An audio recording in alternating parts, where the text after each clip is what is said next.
बहुत मारा, बाल पकड़ के, दाढ़ी पकड़ के, जैसे चाह मारा। और जब मारते मारते मन भर गया तो एक चौकीदार को बुलाया, कहा लाओ लाठी, और पकड़ के हाथ इसके चुत्तर पर इतना मारो कि उसको ठिकाना लगा। तो बड़ी मार मारा, कसम अल्लाह को, तो हमको थप्पड़ जितना मारा सब कसम अल्लाह कह रहे हैं। हमको अभी बहुत डर लग रहा है, जैसे लगता है कि हम कौन से देश में पैदा हो गए। और एक लाठी एक आदमी से तुड़वा दिया, बदन पर इतना मार मारा। हमको बोला तुम क्या करते हो, चोर हो? मैं चोर नहीं, मैं मस्जिद में रहता हूँ। मैं 20 साल से मस्जिदों में रहा सर। कहा कि तुम मस्जिद में रहते हो, तुम अल्लाह से दुआ मांगते हो, तुमको सब सिखा देंगे। जो नहीं बोलना था सारी बातों को बोलना शुरू किया। बड़ा सवालिया निशान खड़ा होता है नीतीश कुमार सुशासन बाबू के प्रशासन पर कि आखिर प्रशासन किस प्रकार से एक मुस्लिम इमाम जो मदरसे में शिक्षक भी है उसको पकड़ते हैं, उसकी दाढ़ी पकड़ के उसको मारते हैं और उसको जाति सूचक गालियां देते हैं। इतना ही नहीं, ये भी कहते हैं कि तुम मुसलमान हो, अल्लाह तुम्हें बचाएगा, तुम बुला उस अल्लाह को, कौन अल्लाह तुम्हें बचाता है। इससे पैसे वगैरह भी लिए गए छोड़ने के बाद? जी 25,000 रुपया। 25,000 या 2500? 25,000। 25,000। एसपी साहब अगर उसके हक में सही फैसला नहीं देते हैं या इन पे कार्रवाई नहीं होती है तो हम लोग एहतजाज करेंगे। बेनीपट्टी का प्रशासन जो है ना, ये अपने आप को दमनगिरी दिखा रहा है, समझ गए? और उस दमन से पला नहीं पड़ा है इसको। जिस दिन पला पड़ जाएगा इस पुलिस वाले को, उस दिन प्रशासन का जो है ना सब हिटलरगिरी निकल जाएगा बेनीपट्टी प्रशासन को। नमस्कार, स्वागत है आप सभी का बदलता हिंदुस्तान पर। अभी मैं मौजूद हूं मधुबनी जिला के बेनीपट्टी प्रखंड क्षेत्र के कटैया गांव में। आपको बताते चले, सोशल मीडिया पे आपने मोहम्मद फिरोज का ये वायरल वीडियो जरूर देखा होगा। मोहम्मद फिरोज जो कि बेनीपट्टी अनुमंडल क्षेत्र के कटैया गांव निवासी हैं। मोहम्मद फिरोज के साथ बेनीपट्टी पुलिस के द्वारा बर्बरता का मामला सामने आया है। मोहम्मद फिरोज ने वीडियो बनाकर जो आरोप लगाया है बेनीपट्टी पुलिस के ऊपर, वो गंभीर आरोप है और कहीं ना कहीं इस मामले को लेकर वीडियो वायरल हुआ है और ग्रामीण आक्रोशित हैं। और राजेश यादव जो कि प्रमुख भी हैं और इस गांव के ग्रामीण भी हैं, उन लोगों के द्वारा नेता प्रतिपक्ष तेजस्वी यादव को इस बात की सूचना भी दी गई है। और नेता प्रतिपक्ष तेजस्वी यादव कल यानी 3 फरवरी को बेनीपट्टी के कटैया पहुंचने वाले हैं, मोहम्मद फिरोज से मिलेंगे और बेनीपट्टी प्रशासन के इस दुर्व्यवहार को उजागर करेंगे। तो बताते चले, इस मामले को लेकर कई लोग कल एसपी साहब से मिले और एसपी साहब को उन्होंने आवेदन दिया और एसपी साहब से कार्रवाई की मांग की गई। क्या नाम हुआ आपका? मोहम्मद अमीरुल हक हुआ। घर कटैया। क्या मामला हुआ था मोहम्मद फिरोज के साथ, क्या जानकारी? फिरोज के साथ ये हुआ था कि वो आ रहे थे, उनको रास्ते चेकिंग में है ना, उनको रोका गया तो वो रुके और रुकने के बाद में उन पर जो है गाड़ी पर लाठी डंडा बरसाने लगे। वहां तक के यहीं तक नहीं हुआ कि उन्होंने गुहार भी लगाया कि सर क्या बात है, छोड़ दीजिए। यहाँ तक पैर भी छुए, लेकिन थाने में लाके उन्हें इस तरह मारा गया कि उसको देखेगा तो आंख से आंसू आ जाता है। अच्छा, जो मामला हुआ है इस पर क्या कहेंगे आप लोग? हम तो यही कहेंगे प्रशासन को कि मौलाना जो है फिरोज अपने ससुराल से आ रहे थे तो रास्ते में मौलवी समझ करके इसको रोका और रोक करके जो है इसको बहुत मारा गया है। बेचारा हॉस्पिटल में एडमिट है, इसलिए प्रशासन की बहुत बड़ी। कहाँ से आ रहे थे वो ससुराल से आ रहे थे। कहाँ ससुराल हुआ उनका? सुने और कहाँ पर रोका गया उनकी गाड़ी? यही मोहम्मदपुर के बीच में उसको रोका गया था। बेनीपट्टी का प्रशासन जो है ना, ये अपने आप को दमनगिरी दिखा रहा है, समझ गए? और उस दमन से पला नहीं पड़ा है इसको। जिस दिन पला पड़ जाएगा इस पुलिस वाले को, उस दिन प्रशासन का जो है ना सब हिटलरगिरी निकल जाएगा बेनीपट्टी प्रशासन को। ये किसी को भी मारपीट देता है कहीं भी। क्या समझते हैं अपने आप को, हिटलर है क्या?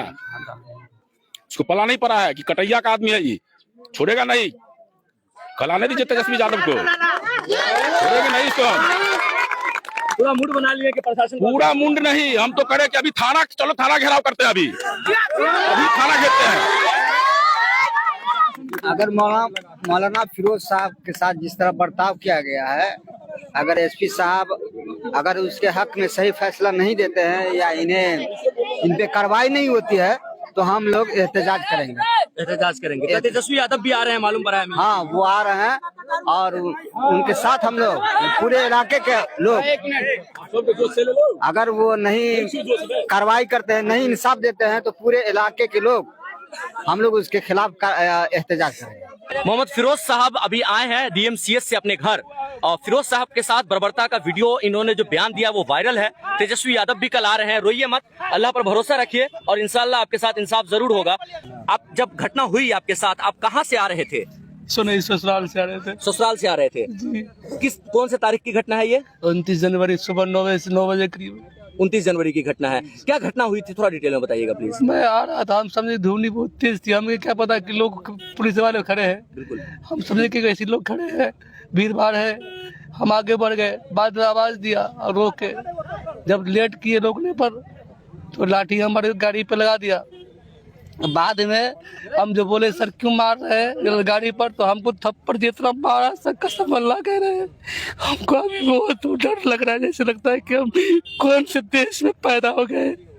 हमको बहुत टेंशन हो गया, उसने बड़ी मार मारा थप्पड़ से, मुक्का से और लाठी एक आदमी से तुड़वा दिया, बदन पर इतना मार मारा, हमको बड़ी मार मारा सब कसम अल्लाह करे, हमको तो वो आवाज पूरा गम कर रही है। तो अभी उस वक्त मारने वाले कौन थे? डीएसपी थे, पुलिस थाना अध्यक्ष थे, हवलदार था, कौन था? डीएसपी साहब खुद।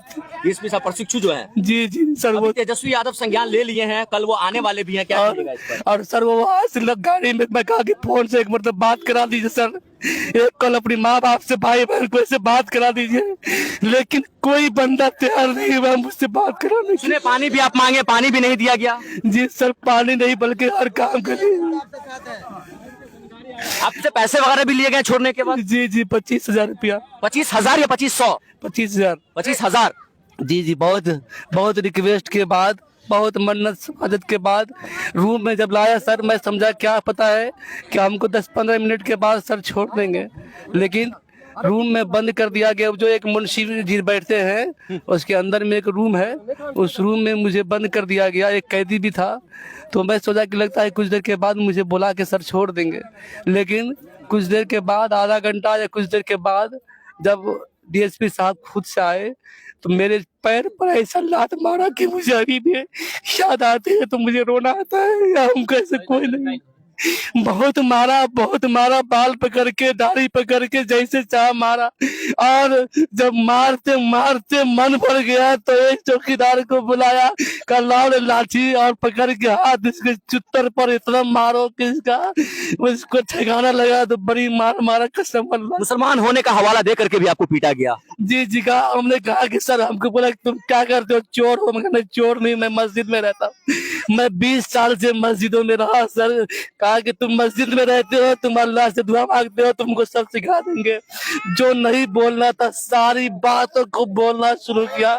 कहा तुमको तुम्हारे बाप के सामने में, तेरे बाप के सामने बुला के पीटेंगे। मैंने कहा कि सर, मेरा बाप अभी इंतकाल कर गया है, मेरी माँ भी घर पे नहीं है।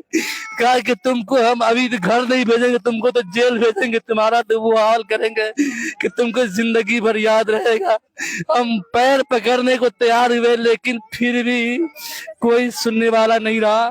मैं कहा सब छोड़ दीजिएगा, मुंह में पैना कर देंगे, जो मन सो बोला।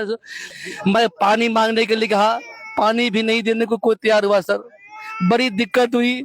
मैं पेशाब करने की जब लगा हमको, तो मैं गेट पीटने लगा कि सर मुझे पेशाब करना है। तो मुकेश जी एक है, छोटा बाबू करके हैं, कहने लगे तुमको तो पैंट में पेशाब करा देनी चाहिए। तो फिर 2 हवलदार को बुला करके पेशाब करवाने लग गया। 2 मरतबा 2 हवलदार पकड़ के ले गए, पेशाब करवाए। और जब मैं सोचा कि कोई मेरा प्रोत्साहन नहीं मिलेगा, तो मैं एक कागज पर एक राहगीर को पानी मांगा। पानी मांग के जब मांगा तो पानी लेके आए, और एक राहगीर को मैं अपने भांजा का नंबर लिख के दिया। और जब मैं नंबर लिख के दिया तो मैं सोचा कि फिर भी मैं इंतजार किया कि लगता है कि फोन कहीं हुआ कि नहीं हुआ। 1 घंटा 2 घंटे के बाद मैं बंदा को देखा तो बोला कि फोन कर, चला किया कि हाँ फोन कर दिया हूँ। मैं परेशान हो गया कसम अल्लाह। मैं उस दिन मैं सोचा कि मैं मर जाऊंगा, मेरा कोई नहीं। हम कह रहे थे कि मेरा कोई गाँव ग्रामीण कोई दुनिया में साथ नहीं। सबर रखिए, ऐसे प्रशासन के खिलाफ कार्रवाई जरूर होगी। मार रहे थे, जैसा लग रहा है कि कोई बकरी या पैर को मारना। आपकी गलती क्या थी? कोई गलती मैंने किसी भी नहीं किया था सर। आपको गाड़ी रोका जा रहा था, आप गाड़ी लेके भाग रहे थे, ऐसा कहना है? ऐसा सर, अब सर पुलिस प्रशासन जो भी कहेंगे हम उसमें हम क्या कर सकते गाड़ी हैं। रोका गया तो आप कितनी दूरी पे रुके थे? कुछ देर बस यहाँ पर आज मैं आगे जाके दुकान के करीब में जाके रोका। और आपको पीटना चालू कर दिया। जी हमको समझ में नहीं आया, मैं कुछ बोलने भी नहीं, लेकिन बोलने में नहीं दिया। दाढ़ी वगैरह पकड़ के भी पीटा गया। जी दाढ़ी बाल पकड़ के हिला के उठा बैठा के जैसा चाह लाल से जैसा चाह पूरे बदन में दर्द से मैं करा रहा हूँ, रात में नींद नहीं आती है। मैं अब क्या मांग करेंगे? अब आप क्या मांग करते हम यही मांग करेंगे कि मुझे इंसाफ मिले। हैं? ठीक, सब्र रखिए, इंसाफ जरूर। फिरोज, बेनीपट्टी प्रखंड क्षेत्र के कटैया निवासी मोहम्मद फिरोज, जो कि मस्जिद के इमाम हैं, मदरसा के टीचर हैं, रथौस मस्जिद में 10 साल तक ये इमामत किए और उसके ऊपर पुलिस की बर्बरता का जो वीडियो वायरल हुआ है, उसके बाद मोहम्मद फिरोज के गांव में जो लोग हैं वो आक्रोशित हैं। मोहम्मद फिरोज दरभंगा डीएमसीएच से 3 दिनों के बाद अपने घर आए हैं और ये गाड़ी में मौजूद है और उनका बयान आपने सुना। अभी वो अपने घर आए हैं और जो ग्रामीण है, चाहे वो किसी भी धर्म किसी भी जाति से हो, सबके दिल में एक मलाल है कि कैसे पुलिस इतनी भयानक तरीके से एक शरीफ आदमी के साथ बर्बरता कर सकती है। कल को वो कोई भी हो सकता है, किसी के साथ भी बर्बरता कर सकती है और कोई भी इस जुल्म के खिलाफ लड़ना होगा, इस प्रशासन के खिलाफ आवाज उठानी होगी, तब जाकर समाज में प्रशासन के खिलाफ जो डर और भय का माहौल बन गया है वो खत्म हो पाएगा। क्या है इस वीडियो पर आपकी प्रतिक्रिया, आप हमें जरूर बताएं। फिलहाल के लिए बस इतना ही। तमाम अपडेटेड खबरों के लिए देखते रहें बदलता हिंदुस्तान।